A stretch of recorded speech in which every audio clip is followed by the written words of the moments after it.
അല്ലെങ്കിൽ പിന്നെ അമ്മൂമ്മക്ക് ഞാൻ വേറൊരു പ്ലാൻ പറഞ്ഞുതരാം. വേറെന്ത് പ്ലാൻ? പ്ലാൻ തന്റെ പ്ലാനിങ് ഒക്കെ എനിക്ക് അറിയാലോ. ഇന്നത്തോടെ തീർത്തരല്ല. എന്താ ഇത് ലച്ചൂസിന്റെ ഫോൺ. ഡിസ്പ്ലേയിൽ എന്താണ്? ലച്ചൂസിന്റെ ഫോണിലെ ഡിസ്പ്ലേ ഇല്ലാത്ത എന്താന്നുള്ള കാര്യം ഞാൻ എങ്ങനെ അറിയാം? അല്ലേ? വൈഷ്ണവിനെ അറിയോ? വൈഷ്ണവി? അതാര്? വൈഷ്ണവി വി. വൈഷ്ണവി വി. ആ, വൈഷ്ണവി വി എന്റെ ക്ലാസ്മേറ്റ്, എന്റെ കൂടെ പഠിച്ച. എന്താ പറ്റി അവക്ക്? അമ്മൂമ്മ കേക്കണം. അമ്മൂമ്മ, വൈഷ്ണവി എന്ന് പറഞ്ഞ ഏതോ ഒരു പെണ്ണിന്റെ ഫോട്ടോയുടെ താഴെ ലവ് ചിഹ്നം ഇമോജി കമന്റ് ഇട്ടേക്കുന്നു. എന്തൊക്കെ നിനക്കിതൊക്കെ നിസ്സാരമായിട്ട് തോന്നുന്നുണ്ടോ? എന്റെ പൊന്നിൽ വെച്ചു, നമ്മൾ അങ്ങോട്ട് കമന്റ് ഒക്കെ കൊടുത്തു കഴിഞ്ഞാൽ ഇങ്ങോട്ട് കമന്റ്സ് ഒക്കെ കിട്ടത്തുള്ളൂ. അതെ. എന്നിട്ട് ഞാൻ കഴിഞ്ഞ ദിവസം ഫോട്ടോ അപ്ലോഡ് ചെയ്തപ്പോഴത്തേക്കും ഒരു തംസപ്പ് നിന്റെ കമന്റ്. അവക്ക് ലവ് ചിഹ്നവും എനിക്ക് തംസപ്പും അല്ലേ? അതെന്താ ലച്ചു, ഈ പ്രശ്നം ഞാൻ ഇപ്പൊ പരിഹരിക്കട്ടെ. ഞാൻ ആ കമന്റ് അങ്ങ് ഡിലീറ്റ് ചെയ്തേക്കാം. ഓ, ഡിലീറ്റ് ചെയ്തേക്കാവുന്ന് എന്ന് വെച്ചാൽ എനിക്ക് വേണ്ടി ഡിലീറ്റ് ചെയ്തേക്കാവുന്ന്. അല്ലെങ്കിലും സ്ഥിരം ഉള്ളതാണ് കണ്ണി കണ്ട പെമ്പിളാരുടെ ഫോട്ടോയുടെ താഴെയൊക്കെ കമന്റ് ഇടുന്ന പരിപാടി. ലച്ചു, എന്താ നിന്റെ പ്രശ്നം? ആ, ദേഷ്യം വന്ന്. എന്താടാ തല്ലടാ. ഇവിടെ തല്ല് നിന്റെ ദേഷ്യം തീർക്ക്.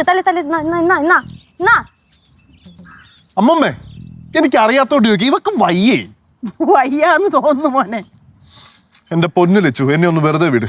ഞാൻ ഇനി ഒരു പെമ്പിളാരുടെ ഫോട്ടോയുടെ അടിയിൽ പോയിട്ട് കമന്റോ ലൈക്കോ ഇടാൻ പോകുന്നില്ല. പിന്നെ ലച്ചൂസിന്റെ തമ്പ് ഞാൻ മാറ്റിയിട്ടേ ഒരു വലിയ ലൗച്ചിനെ ഞാൻ ഇട്ടേക്കാവേ കമന്റ് ആയിട്ട്. ഓക്കെ? പോടാ. എന്താ പരിപാടിയാ? വഴക്കിടുമ്പോ തിരിച്ചും വഴക്കിടുള്ള മര്യാദ കാണിക്കണ്ടേ? என்ன லட்சு இது? எதுக்கு நீ சித்தூட்டு இப்படி எல்லாம் பேசுன? എനിക്ക് മനസ്സിലായി. എന്ത് മനസ്സിലായിന്ന്? എന്റെ ഐഡിയ പരീക്ഷിച്ചതല്ലയോ? പിന്നെ അങ്ങനെയൊന്നുമില്ല. പക്ഷേ ഒത്തില്ല.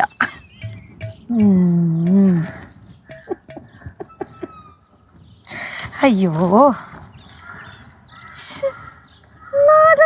തിരിച്ച് വഴക്കുണ്ടാക്കാത്ത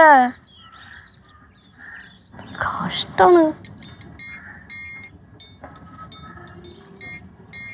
സിദ്ധ,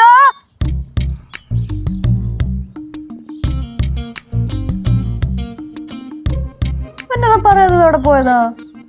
കൊറേ നേരമായല്ലോ പോയിട്ട്. എന്താ അല്ലേ, ഒരടിയൊക്കെ കിട്ടാൻ വേണ്ടി ഇത്ര കഷ്ടപ്പാടാ. എന്തായാലും വരട്ടെ.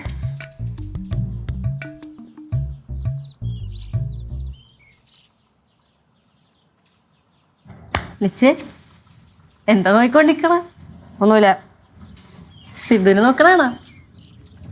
അല്ല, പിന്നെയും ട്രൈ ചെയ്ത് ചീറ്റിപ്പോയല്ലേ?